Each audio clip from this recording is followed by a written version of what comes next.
Bienvenidos a Cambio de Hora, el podcast de Hecho Medida para esos intervalos de entre tus clases. Todos conocemos de ese momento. El libro se cierra, el aula se vacía y tenemos unos momentos para relajar la mente y tener esas conversaciones que trascienden. Aquí, en Cambio de Hora, te ofrecemos una pausa llena de temas interesantes, voces apasionadas, ya sea que quieras desconectar o aprender algo nuevo en tu breve descanso. Nosotros estamos aquí para acompañarte, así que relájate, ponte tus audífonos y disfruta del Cambio de Hora. Empecemos. Hoy hablaremos del efecto que están teniendo las próximas votaciones justo ahora que los estudiantes estamos de vacaciones. Soy Carol y queremos adentrarnos en un tema que, admitámoslo, muchos de nosotros lo dejamos para después o ni siquiera lo consideramos: las votaciones y la política. ¿Por qué nosotros, la generación joven, a menudo nos distanciamos de estos temas? Vamos a descubrirnos. Hoy me acompañan Andrés Ugalde, PhD en Economía, director de la carrera de Ciencias Políticas y Gobernanza de la Universidad Católica de Cuenca, articulista del periódico y, lo más importante, según me cuenta, hincha del Cuenca. Y por mi lado izquierdo, Melissa González, que tiene su preparación académica en Relaciones Internacionales y se especializó en Gestión, Desarrollo y Género. Bienvenidos. Muchas gracias, Carol, amigos. Hola, Meli. Un placer estar aquí. Igual, muchas gracias por el espacio, que creo que es súper necesario y que que podamos llegar a toda la comunidad universitaria. Conversamos nuestro cambio de hora hablando sobre los recuerdos. ¿Cómo fueron sus primeras votaciones? Andrés. A ver, en primer lugar, fueron hace mucho tiempo. Voy a tener 45 años. Entonces, mis primeras votaciones fueron en el 97. Yo nací Ajá, estábamos naciendo ahí recién. En nosotros. el 97, en las elecciones de Yamil Mawad. En una final así de photo finish con Alvarito Novoa. Alvarito todavía dice que él ganó esas elecciones, yo no lo sé, pero claro, fue las elecciones en las que vino Mawad y después Mawad vino todo el tema de la dolarización. Para mí fue interesante porque mis primeras votaciones ya estuve en mesa. ¿Le tocaba estar en mesa? ¿En esa época también era obligatorio? Salía en el periódico quiénes eran los que estaban o tenían que ir a mesa. Sí, la primera vez que me tocó a los 18 años, justo cumplidos, estuve en mesa porque salía ahí en el periódico que me tocaba. Y después era un bicho raro yo de la política porque cuando no estaba en mesa me iba al tribunal y me ofrecía para estar en mesa. Porque me gustaba estar en mesa, porque no tenía nada que hacer el domingo. Defensor de la democracia desde pequeñito. Defensor de la democracia desde pequeñito. Decía, claro, como había tanto fraude, yo decía, bueno, no puede uno cambiar el fraude a nivel de todo el país, pero al menos mis 200 votitos van bien contados. Y ahora pagan para que vayan a cuidar los votos. Ajá, y no cuidan. Cuéntanos, Meli, ¿cómo fue tu primera vez en votaciones? Bueno, muy diferente a la de Andrés, que poco más joven. En mi tiempo, ya podíamos votar en mi tiempo. Claro, la primera vez que voté el voto ya existía el voto facultativo, entonces ya desde los 16 años podíamos votar. Mis primeras votaciones fueron en la segunda presidencia del correísmo. Entonces, ¿cómo recuerdo eso? No tan buena memoria, pero tengo esta sensación de que todavía estaba en gran debate de, es que de 16, ¿qué saben de la vida? ¿Cómo van a ir a votar huambras de 16? Entonces, tenía ese sentido y yo siempre muy afín un poco al tema político-social, que no siempre me ha gustado, siempre he tenido esa curiosidad. Entonces, a mí voy a decir, este sentimiento me indignaba un poco, que siempre es ese... no sé, es como, no menosprecio, pero como, oigan, ¿y ustedes qué saben de política? ¿Por qué tienen que votar? Y yo sí, probablemente sí sé un par de cosas más que un par de personas por ahí. Entonces, esa fue un poco mi impresión. Nunca he estado en mesa, por ahí he estado como vedora. No tan... En mis tiempos eso me sorprendió, el tema del periódico. En mis tiempos. 20 años después de esos tiempos. Sí, porque imagínate, él veía y le anunciaban en el periódico, ¿no? A nosotros ya era internet, ya una cosita un poco más. Esos tiempos yo ya era candidato. En estos tiempos yo creo que se genera un ritual, haya sido hace 20 años o cuando nosotras comenzamos, pero el ritual más allá ha estado en que sales con la familia. Ese rato, mi primera votación, recuerdo que fue acompañándola a mi papá y mi papá me dijo, ahí marca la línea. No sabía qué hacía. No hay una educación política desde niños como que la importancia de ejercer el voto y que estamos por cambiar el país para bien o para mal y sin embargo lo hacemos. Pero ¿qué tan consciente cree que estaban los jóvenes de su época y los jóvenes de ahora para ejercer el voto? De su época. Bueno, les voy a cobrar esa antes de que termine el podcast. No, yo creo que hay un problema muy grande en el tema de la apatía. Yo he podido seguir en realidad de cerca muchas elecciones, porque yo más allá de decir que no soy político toda la vida. Si cuenta, en realidad mis primeras elecciones habrán sido de 6 o de 7 años, acompañándole a votar a mi abuelo, que era candidato, y luego a mi padre, también era candidato, caramba. Entonces, un tema que se ha vivido a lo largo de toda la vida, la política muy intensamente en mi familia, la verdad. Y por eso me extraña y un poco me duele ese tema de la apatía, porque me parece muy grave. A ver, contemos desde la época de la Meli. 2008, las primeras elecciones, cuando Correa gana la presidencia de la República y lanza una reforma a la Constitución. Dice, bueno, vamos a refundar la patria, chau Congreso Nacional, venga Asamblea, fírmenme el cheque en blanco y vamos a hacer un nuevo país.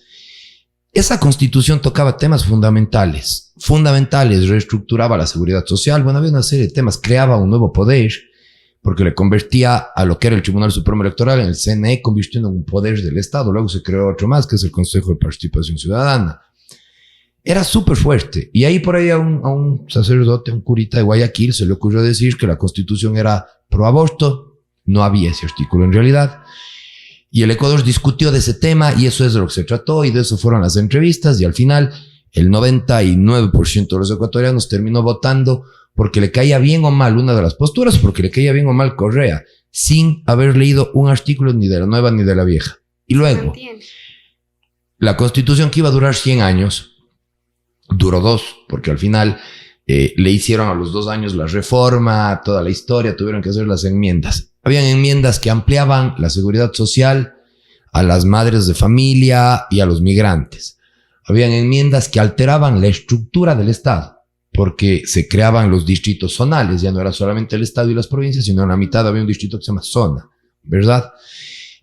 Cosas críticas como la creación de un nuevo poder del Estado, que es el Consejo de Participación Ciudadana y Control Social. Y habían 2 preguntas de relleno. La una decía que si te gustan los toros, si estás a favor o en contra de los toros y de los gallos.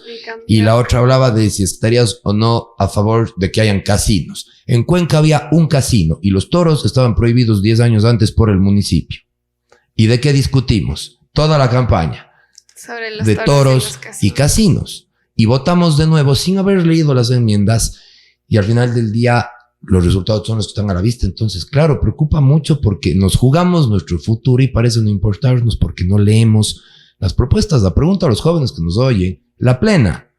¿Cuántos se han leído las propuestas de los candidatos? Cualquiera de ellos, de los que están este rato, de los binomios que están participando. Yo por ahí creo que el tema no es, o sea, a ver, luego vamos a sentar en el tema de los jóvenes, pero yo creo que sí existe a veces esta lectura bastante simplista y reduccionista de los jóvenes son los que no saben nada de política. Verdad, ¿eh? Los jóvenes son los que no leen nada de política. Y los amigo, tampoco, te apuesto que un gran porcentaje de también se centran mucho en lo que hablábamos hace un momento, ¿no? En la imagen del candidato, en que si el candidato o la candidata es guapo, en que si es hombre o es mujer, en que si esto o lo otro. Y vamos a todas estas banalidades y yo creo que ya es una idiosincrasia medio generalizada. Claro. Yo creo que lo justo sería decir qué porcentaje de la población ha leído las propuestas. Y te aseguro que es muy baja, ¿no? Sí. Más ahora, igual, nos englobamos en el tema de redes sociales, de que ahora es el principal medio donde la gente hace campaña, donde están los jóvenes. Pero sin embargo, creo que el debate sí da para más a que los jóvenes no es que voten por el candidato que mejor baile y cuestiones así, sino analizar el trasfondo de qué tipo de contenido lo están utilizando en esta herramienta de comunicación. Antes no había eso, lo hacían saliendo en caravanas mano a mano, pero aún así, el trasfondo de eso, ¿cómo creen ustedes que lo están manejando? Cuestión redes sociales, especialmente TikTok, por poner el caso. Bueno, yo creo que ahora la incidencia de las redes sociales va más allá de solo el espectro de los jóvenes. Yo creo que ahora es un poco más generalizado, aunque todavía la brecha digital existe. yo creo que ya la mayoría de gente, una u otra manera, están presentes en redes sociales y tiene un gran impacto. Sin embargo, yo creo que la lectura a veces de los políticos y las políticas es que quien baila mejor, quien se ve más farrero, digamos.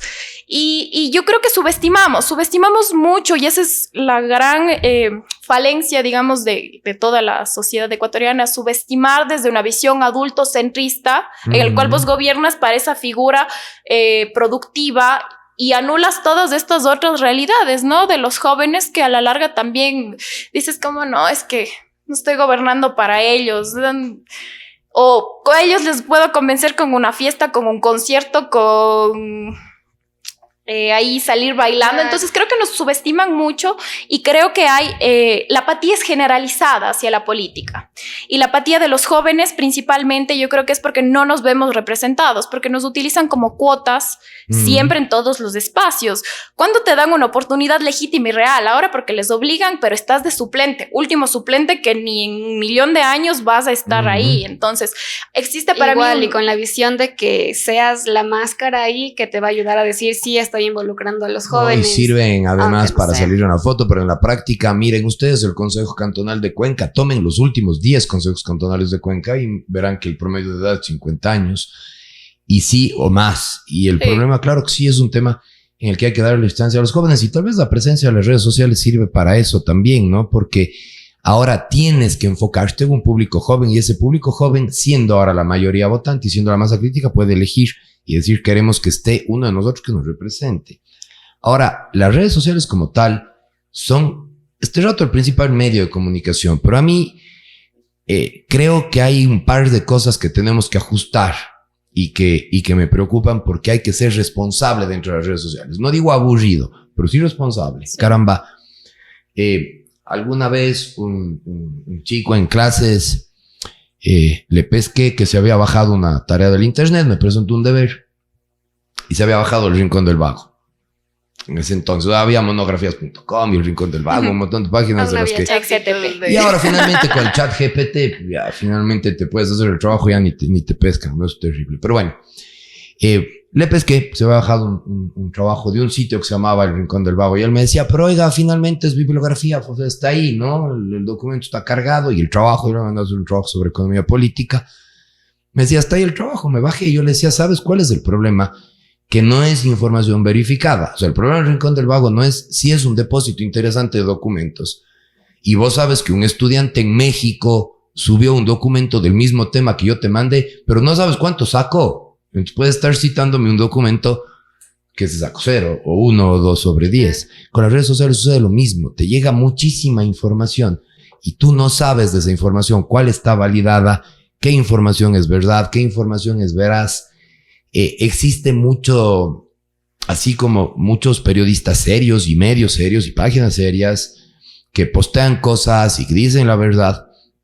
También existe cualquier cosa, vamos, las encuestas tienen absolutamente cero credibilidad, porque cada candidato paga su encuesta y sale puntero, y es recontra fácil además manipular estadísticamente una encuesta para aparecer puntero. Entonces, si es que voy a basar mi decisión política o mi criterio político en las redes sociales, si no voy a dar ese extra de informarme un poco más, leer, ver documentales, ver videos que tal vez estén en sitios más verificados, en páginas de universidades, de organizaciones, es decir, si no me voy a dar el trabajo y voy a leer lo que me cae en el TikTok, al menos verifiquemos que esa información sea cierta, y al menos verifiquemos que no nos están vendiendo cualquier contenido. Contrarrestar las propuestas, incluso por este tema que igual vamos a votar en el Yasuní, ahorita la confusión de que voto sí o no, y la confusión del juego de palabras que hay, que incluso nos tiene que aún más llevar a ver qué estamos votando, cuáles son los motivos, y ya que nos lleva parte y parte cuál sea el motivo, pero sí creo que hay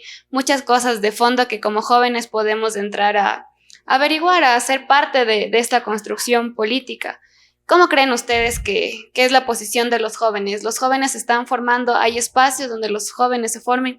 Hablando ustedes ya como directivos de una carrera nueva en el país. Yo creo que no hay espacios para que los jóvenes se formen per se. Habrán algunos, ciertas páginas que son súper interesantes, organizaciones que postean videos, siempre te va a servir mirarte una charla TEDx, siempre te va a servir verificar lo que está colgado, los videos que te cuelga la Cato, por ejemplo, en su página web, son videos informativos, series interesantes, documentales del Netflix y demás, que hay buenos documentales, te forman políticamente, pero el problema es que no estamos llegando a ellos. Ellos por su cuenta se forman, y eso es muy valiente, porque no tienen una guía, ellos por su cuenta se lanzan a este océano de contenidos y van buscando lo mejor que puedan, y a veces no encuentran lo mejor, a veces encuentran cosas equivocadas, pero vamos, así todo es interesante porque encuentran su activismo. A mí lo que sí me parece súper interesante es que lo que sí ya no suscriben es la lógica de socialista, capitalista, Izquierda, pobre derecha versus rico, izquierda versus derecha, etcétera, etcétera. Oye, ellos marcan su agenda, son activistas ambientalistas, son activistas de género, son activistas de animalistas, no lo sé, miles de causas que tienen y se la juegan por eso, y es súper valioso. ¿Qué tiene que hacer la política moderna? Entender eso, que se acabó esa dicotomía y que ahora hay un montón de jóvenes que tienen su propia bandera y su propio activismo, y es ahí a donde tienes que llegar, y ahí es donde tienes que formar a los nuevos políticos. ¿Cómo llegaste tú a entender la política y cómo te hubiese gustado que la política llegue a ti?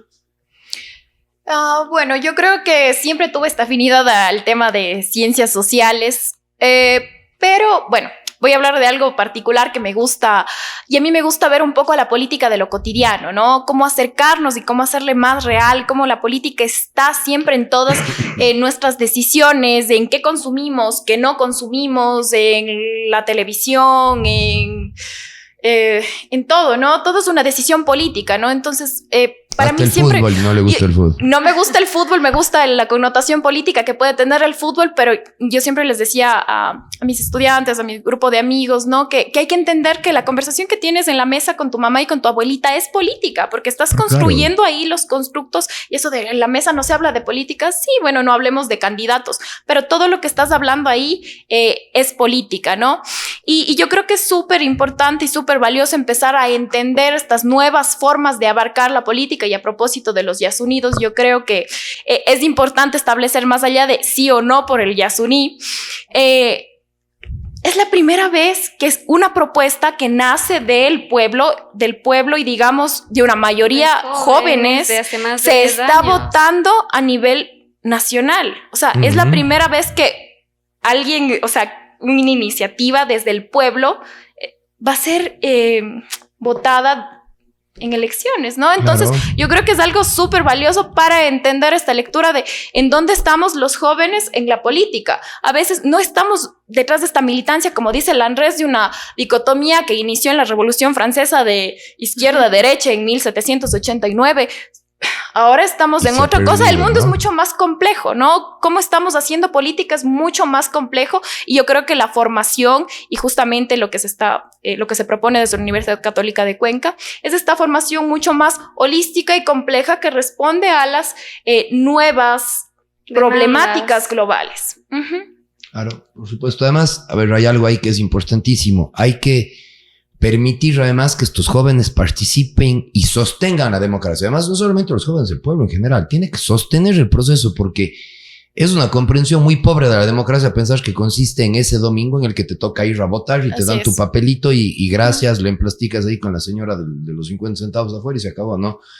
Y te compras una espumilla y a la casa. No es esa la idea. La idea es sostener y participar. Ahora mismo deberías estar ya haciendo democracia, haciendo política, leyéndote qué es lo que cada candidato propone para ver que no te propongan horrores, que no te vean la cara, que las propuestas que te están diciendo sean viables, sabiendo que hay cosas mucho más profundas, que siempre se puede ir más allá. ¿Quieres hablar de seguridad? Chévere, sí, pero la seguridad no se soluciona dándole más armas a la gente, ni se soluciona combatiendo la violencia con más violencia, porque las fogatas no se apagan con gasolina. Detrás de la seguridad hay un problema de empleo. Detrás de un problema de empleo hay un problema de confianza, y tienes que ser capaz de ir más allá. Esa es una.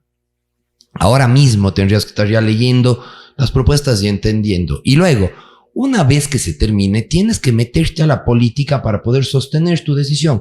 Es verísimo lo que dice Meli. Ahora llega una iniciativa del pueblo. Vamos a votar por el tema del Yasuní. Yo no tengo dudas cuál va a ser el resultado. Pero a ver, en el 2021 en Cuenca, nosotros impulsamos una consulta para que dejen tranquilos los páramos, para que evitar la minería a gran escala en las zonas de recarga hídrica, que básicamente significa que las grandes empresas mineras, que las grandes multinacionales mineras no se metan en nuestros páramos de donde viene el agua que alimenta y sostiene a Cuenca. 86% de los cuencanos dijeron, no queremos las mineras. ¿Y sabes qué pasa ahorita? Ahí están las mineras. ¿Por qué? Porque votamos, sí, lindísimo el día de las elecciones, pero luego te desentiendes y el presidente de la República se hizo el gil y dijo, votaron, muchas gracias, lo tomo como una sugerencia, la votación popular, la consulta popular de los cuencanos y siguió con la agenda minera.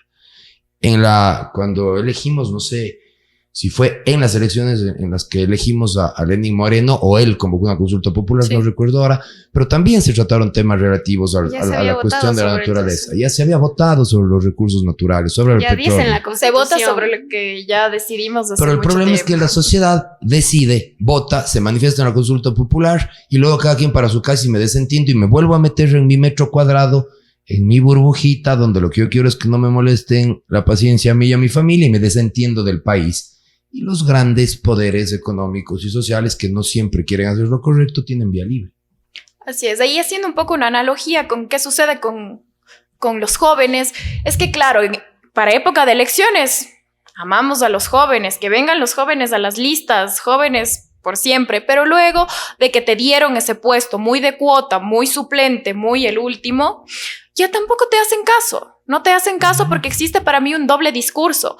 Primero te exigen que como joven tienes que tener esta responsabilidad y esta conciencia del voto, pero por otro, nunca te dan oportunidades legítimas de estar en los puestos de decisión y de poder. Porque bueno, tu inexperiencia, porque bueno, esto, lo otro, porque estás muy joven para tomar decisiones, para generar una agenda, pero bueno, también no estás muy joven para tener toda la responsabilidad y para estar en mi lista. Entonces, y para votar. Votar. Entonces, yo creo que este discurso también del sostenimiento también tiene que ser con respecto a los candidatos, las candidatas, de sostener estas agendas de jóvenes y realmente representarlas. O sea, yo te apuesto que en realidad nosotros tenemos otras agendas, otros intereses y eso tiene que entender la política. Tiene que, sin decir que simplemente se gobierne para los jóvenes, no, pero entender que es un gran porcentaje. Estamos hablando, veía que entre 18 a 29 años, alrededor de un 25% del padrón electoral.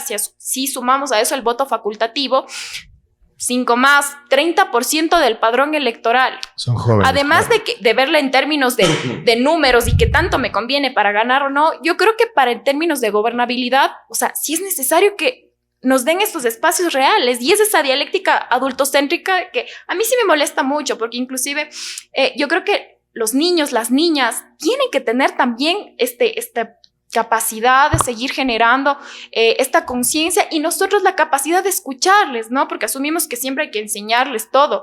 Los niños es que hay algo súper importante. Los jóvenes tienen que pedir a veces, y a ratos tienen que exigir, y a ratos tienen que tomarse el espacio. O sea, el mayo francés del 68, acuérdense, ¿no? Lo queremos todo y lo queremos ahora. Y vamos, hay que tomar el espacio. Y hay algo sobre una idea fundamental sobre la que nosotros con Meli y vamos con un gran equipo de trabajo hemos creado esta carrera de ciencias políticas y gobernanza, de que todos los espacios son políticos y tú puedes contribuir desde donde estés. Porque muchos de aquí nos pueden estar diciendo, bueno, pero ok, entonces para poder defender el páramo, para poder defender a los animales, para poder lograr una equidad tal, tengo que ser alcalde o presidente o concejal. A ver. No necesariamente. No necesariamente. A ver, sí es chévere ser concejal. Si alguien quiere ser concejal, se lo recomiendo. Tienes un espacio de servicio de 4 años, es lindísima la campaña, es lindísimo el ejercicio de la concejalía, es una belleza, es chéverísimo. Háganlo.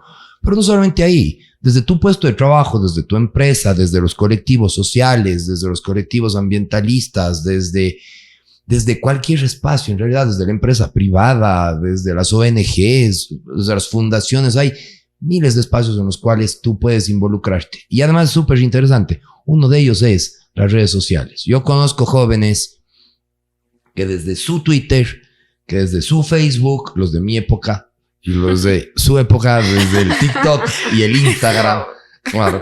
Y los de su época. Es que me dijeron mi época. No se me va a olvidar eso a mí. No se me va a olvidar. Le duele me dolió, todavía. sí. Pero bueno, los de su época, desde el TikTok y el Instagram, tienen decenas de miles de seguidores. Y créeme que si es que tienes decenas de miles de seguidores, tienes una responsabilidad no solamente para promocionar marcas de shampoo, tienes una responsabilidad de hacer política y dar tu opinión porque hay gente que te está escuchando. Y lo estamos viendo y creo que esa será la invitación a nuestros compañeros que nos han acompañado en este cambio de hora, de reconocer primero que la política está en todos los espacios en el que nos estamos desarrollando. Si nosotros tomamos conciencia de ese espacio y tomamos una posición activa, tanto desde el discurso, nuestras redes sociales o desde el ámbito que nosotros queramos, vamos a lograr un cambio a final de cuentas. Meli, Andrés, muchísimas gracias por acompañarnos y nos vemos en el próximo cambio de hora. Carito, muchas gracias. Muchas gracias. Meli, querida, gracias, Qué gusto. amigos. Vamos por el café.